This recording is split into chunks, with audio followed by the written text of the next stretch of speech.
ಆಫ್ರಿಕಾದ ಗಬಾನ್ ದೇಶದಲ್ಲಿ ದಾವಣಗೆರೆಯ 25 ಹಕ್ಕಿಪಿಕ್ಕಿ ಜನರನ್ನ ಅಲ್ಲಿಯ ಪೊಲೀಸರು ಬಂಧಿಸಿದ್ದಾರೆ. ಗಿಡಮೂಲಿಕೆ ಮಾರಾಟ ಮಾಡೋಕೆ ಹಕ್ಕಿಪಿಕ್ಕಿ ಜನರು ಆಫ್ರಿಕಾದ ಗಬಾನ್ ದೇಶಕ್ಕೆ ಅಂತ ಹೋಗಿದ್ರು. ಸದ್ಯ ಗಬಾನ್ ದೇಶದಲ್ಲಿ ಅಸ್ತಿತ್ವಕ್ಕೆ ಬಂದಿರುವಂತಹ ಹೊಸ ಸರ್ಕಾರ ವಿದೇಶಿಗರಿಗೆ ದೇಶ ಬಿಡಬೇಕು ಅಂತ ಹೇಳಿ ಸೂಚನೆಯನ್ನ ಕೊಟ್ಟಿದೆ.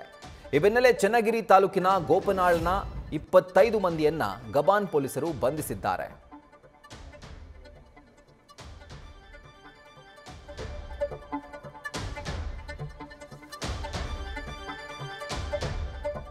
ಇಪ್ಪತ್ತೈದು ಜನರ ವೀಸಾ ಪಾಸ್ಪೋರ್ಟ್ ಅನ್ನು ಅಲ್ಲಿಯ ಪೊಲೀಸರು ವಶಕ್ಕೆ ಪಡೆದಿದ್ದಾರೆ. ಆಫ್ರಿಕಾದ ಗಬಾನ್ ದೇಶದ ಪೊಲೀಸರು ನಕಲಿ ವೀಸಾವನ್ನ ಇವರೆಲ್ಲ ಪಡೆದಿದ್ದಾರೆ ಅನ್ನುವಂಥ ಅನುಮಾನದ ಮೇಲೆ ಇದನ್ನ ವಶಕ್ಕೆ ಪಡ್ಕೊಂಡಿದ್ದಾರೆ. ಜೊತೆಗೆ ಅಲ್ಲಿನ 25 ಜನರ ಏನು ಗುಂಪಿತ್ತು ಆ ಗುಂಪಿನ ಎಲ್ಲ ಸದಸ್ಯರನ್ನು ಕೂಡ ವಶಕ್ಕೆ ಪಡ್ಕೊಂಡಿದ್ದಾರೆ.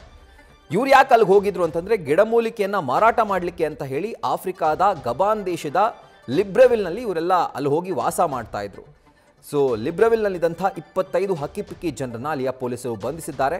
ಹೊಸ ಸರ್ಕಾರದ ಆದೇಶದಂತೆ 25 ಮಂದಿಯನ್ನ ಅರೆಸ್ಟ್ ಮಾಡಲಾಗಿದೆ.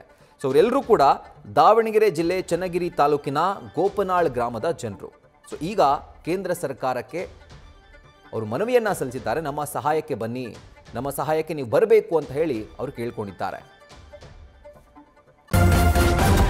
ನ್ಯೂಸ್ ಫಸ್ಟ್ ನಿರ್ಭೀತಿಯಿಂದ ನಿಮ್ಮ ಪರವಾಗಿ.